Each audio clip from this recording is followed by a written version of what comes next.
Roma Enver. Mirëmbrëma Edi, mirëmbrëma gjithë teleshikuesve të Radio Televizionit të Kosovës. Një temë vërtet jashtëzakonshme, një temë vërtet e rëndësishme sepse në ditët e sotme vërtet pa teknologjinë shumë për shërbimeve që ne bëjmë baza ditore është vështirë që t'i kishim bërë. Është kohë, kursimi i kohës, kursimi i paras dhe shumë çështjeve të tjera. Ne sot edhe fëmijët tanë pa një telefon smart ose një laptop ose kudo që ulemi mund bëjmë shërbime të ndryshme, t'i përfundojmë ato pa dashur me dalë në përvene tjera, posaçërisht për dokumentet të ndryshme. Dhe sot e kam një musafir vërtet shumë të veçantë sepse e konsideroj si një inovator i përsëritshëm, quaj, sepse para shumë vite ka qenë një prej inovacioneve dihet nëpër komunat tona me ato e-kioska ku ne vendosëm me €1 kemi nxjerrë shërbime prej dokumenteve të ndryshme, ka qenë ta quaj është një shpikje tina, por gjithashtu edhe një kontribut shumë të madh prej themelimit të e-Kosovës është një ta quaj ashtu fare në e-Kosovës e ka vendos ku ne sot me 10 apo 100 shërbime nxjerrë për asaj. Ai është Gazman Selmandi, ta quaj ashtu inovator teknologjik, Gaz, po të pëlqen ky më shumë ky term? Faleminderit për vizitën. Emërtimin që të dani, po më rëndësirë që bëjmë punë, sillim lirë edhe ndihmojmë masës me punën që bëjmë. Thash që është vërtet një temë e rëndësishme, nëpërmjet shërbimeve teknologjike, mja lehtësu njerëzve shërbime të ndryshme që ne ofrojmë. Po ju si të parë që ta quaj ashtu në Kosovë, vërtet shumë mati keni fillu me këtë proces. E keni kuptu ma herët se na që është e nevojshme diçka e tillë për mu bo, apo si lindi ideja që gjithçka në përbot natyrisht është ka shumë vite, por gjithmonë një dritë duhet mu dhejës për dikon. Është vështirë me i konkludu shkaqet ose shkaqet në këtë kohë, mirë po besoj që shumë njerëz përmbushën me angazhime për te i rrafshët të së zakonshmës. Ajo që ka mund ka përmbush në vazhdimësi ka qenë me sjell diçka të re, gjithsesi në teknologji, edhe ajo që kemi sjell gjithsesi me bartë një vlerë të shtume në raport me gjendjen paraprake. Me e-kioset ka qenë ndoshta viti 2012, kur e kemi ndërtu kioskën e parë elektronik për shërbime publike dhe administrative. Më kujtohet në atë kohë kemi gjetur as mjeshtër me kontraktu. Më është dashur në -25 gradë personalisht vetë me u marrë me asemblimin aty në komponenteve teknologjike edhe me ajustim që asot nuk e njeh atë punë, mirë po në mungesë të resurseve njerëzore kontraktuale e kemi gjetur mënyrën vetë me çu përpara atë produkt. Kemi pas arrit në atë kohë me shtri në gjithë Kosovën si produkt. Jemi të vetmit na edhe një kompani sërbe nga Banja Luka e cila ka prodhu në atë kohë kiosit e tilla dhe kemi pas arritur anës ato kioshe në atë kohë. Kështu që ka qenë një inovacion, nëse zgabuhem një prej kryetarëve të komunave ka pas fituar një çmim për inovacion në Izrael me produktin që ka pas implementuar prej nesh, të prodhuar prej nesh. Mandej kemi vazhdu tutje, por ky nuk është produkti i parë. Tash në 23 vite merrem me zgjidhje teknologjike, zgjidhje inovative, kështu që jemi mësuar edhe nëse nuk prodhojmë diçka të re, nuk e konsiderojmë që jemi të bëu punë të mirë, edhe që jemi të bëu punën për çka angazhohemi për çdo ditë. Natyrisht sot Gazban që nëpërmjet edhe inteligjencës artificiale është gjithçka më lehtë, ka shumë shërbime, por është vështirë që me identifiku një shërbim i cili kish mujt me kanë për qytetarin edhe me implementu në aspektin teknologjik për me zhvillu, sepse unë i përmena 2 produktet që keni zhvillu, po i keni zhvillu edhe shumë produkte tjera që janë në shërbim sot, kuletin digjitale të komunës, dhe më thonë janë shumë produkte që janë vërtet duhet binë mend që kemi nevojë për produkte tilla edhe di që nuk ndaleni. Është e mira është që na punojmë në 2 dimensione. Një punojmë sipas kërkesës së klientëve, ku na implementojmë teknologjinë varësisht prej kërkesave që i kanë dhe pastaj e shtojmë edhe atë shijen tonë inovative, edhe është dimensioni tjetër ku na prodhojmë produktet tona, për çka është një proces relativisht i gjatë derisa të jenë te konstatimi që duhet me prodhu një produkt i tillë ose jo. Për shembull, një ndër produktet e tilla është IBAS, që është një institucion financiar krejtësisht digital. Kemi bu holimtim të tregut, kemi identifikuar nevojat, kemi bu analiza mandej të tregut financiar, edhe kemi dizajnu zgjidhjen që e plotson nevojën e tregut edhe e çon shërbimin në një nivel më lart se sa që ka qenë paraprakisht. Pra, kudo që him për me e ngrit cilësinë e shërbimit dhe ndikimin e asaj cilësie. Mandej këto produkte gjithsesi duhet të kenë vlera, duhet të kenë funksione, duhet të kenë shërbime të cilat e bëjnë zgjidhjen të qëndrueshme. Pastaj, pas zhvillimit të produktit, duhet me pa që produkti që gjatë holimtimit të tregut ka rezultuar që është i nevojshëm, është me të vërtetë i nevojshëm asi që del në treg, edhe me e përshtat varësisht me nevojat edhe kërkesat e tregut dhe të konsumatorëve. Kështu që nuk është që vendosim, zgjohemi në një mëngjes edhe vendosim çka me prodhu sot, por natyrisht i paraprin një analizë e gjatë dhe e thellë e situatës, pastaj kalojmë edhe në fazën e investimeve ku zhvillimi i teknologjisë është një pjesë e investimeve, mandej ka investime tjera, kompanitë e tjera të investimeve kapitale, ose kostove operative, për me mbajtë një produkt të qëndrueshëm treg edhe me vazhdu me plotësu nevojat e tregut dhe klientelës. Sot, nëse flasim në rrafshin e Kosovës, je i kënaqur me gjitha këto shërbime që ofrojnë, ka mungesë të shërbimeve tjera që kemi nevojë ne si vend? Në Kosovë edhe në Ballkan ka shumë produkte të mira, nuk ka një ekosistem. Ndërlidhja e sistemeve ndërmjet veti, çalana dhe matuti fatkeqësisht, është vështirë me gjetë një proces që mundesh me përfundu prej fillimit deri në fund, ose siç e themi ne në butën tonë end-to-end service.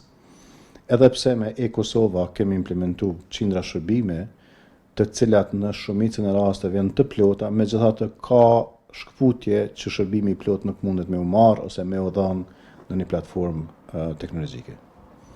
Si për shembull nëse bëjmë pagesë të një dënimi, madje është dikush tjetër i cili procedon edhe deri fundori që është ta quaj ashtu një stacion policori i cili duhet ta pastron vallën. Këto janë ato zinxhir që çalon. Aktualisht, për shembull, shqiptimi i xhopave është në letër. Ka mundësi me qenë shqiptimi i xhopave në formë krejtësisht digjitale. Pagesa me kry në formë digjitale edhe evidentimi me shku në formë të digjitale. Evidentimi i pagesës edhe përmes integrimit të sistemeve me u regjistru pagesa ose me u shly detyrimi për xhopën në mënyrë automatike. Heq këtë ciklin pjesën e parë të shqiptimit të xhopës në letër. Këto pjesë tjera janë, mirë po ka dhe shumë shërbime tjera që dikun fillon digjitale, ndërpritet për një arsye, ndoshta të qëndrueshme, për faktorë të ndryshëm, sepse asnjë situatë nuk i ka të gjitha shkaqet e njëjta që nuk përfundon si proces i plot, mirë po përgjithsisht ka nevojë me u investu në krijimin e ekosistemit edhe në ndërlidhjen e proceseve që me qenë end-to-end digital service. Natyrisht, gjithë këto shërbime të cilët krijohen prej trinjtë anë, prej njerëzve të anë, di që punojnë si tu janë vendor, janë trejat që janë zhvilluar brenda Kosovës. Ka mjaftu shumë njerëz talent që bëjnë produkte vërtet mira edhe software, edhe deri në përfundim të një aplikacioni që është i përdorshëm dhe i shfrytzuar prej qytetarëve. Po, ka, natyrisht që kërkesa është në vazhdimsi në rritje. Prandaj edhe detyrohemi me investu në krijimin e kuadrave profesionale, që ka ndodhur me British College of Sciences, që nuk ka qenë qëllimi jonë të futemi në sektorin e arsimit, mirë po jemi detyruar me investu në kolegj për me kriju resurse për nevojat tona dhe për tregun e përgjithësi. Sa janë cilësore punët që personeli ju një bënë gjithsesi janë cilësore sepse produktet nuk dalin treg pa një shqyrtim rigoroz të cilësisë. Dije në tregun e teknologjisë ose në sektorin e zhvillimit të softverit ka në Kosovë, natyrisht që duhet me u investu edhe matutje prej gjitha aktorëve, që ajo dije me u mirëmbajt edhe me u zhvillu edhe matutje. Mirë po, jo veç Kosova, po me thekës të veçantë Kosova, është mirë e përshtatën në risi teknologjike që dalin në nivel global, edhe në absorbimin e tyne, pastaj në shëndrimin e atyre kapaciteteve në produkte reale. Ki shumë produkte që janë zhvilluar në Kosovë, ki shumë produkte që edhe konsumohen në Kosovë, që konsumohen në përbot, ka kompani që të bojnë krenar me punën që e bojnë. Gazbet para do viste, më kujtohet një intervistë bashkërisht kemi bë, u patë shpallë si inovator i vitit. Dje ke qenë një panelist i ta quaj është përtrit ku po zbuloni inovacionet të tjera. Është një nga të qenurit inovator tek mbikëqyrës të tjerë të një projekt në Shkodër, më tregove. Po, ishim në Universitetin e Shkodrës, isha në cilësitë e mentorit, ishin 10 grupe me projekte inovative, në një projekt organizuar nga Germin, nëse s'gaboj të më falin për ndonjë emër të më adekuat, Diaspora for Innovation, nëse s'gaboj ke iniciativa. Aty pam produkte shumë interesante prej trinjeve e trejave të Shkodrës me rrethin, që kishin dizajnu zgjidhje atraktive, ku edhe fitun 3 prej atyre projekteve.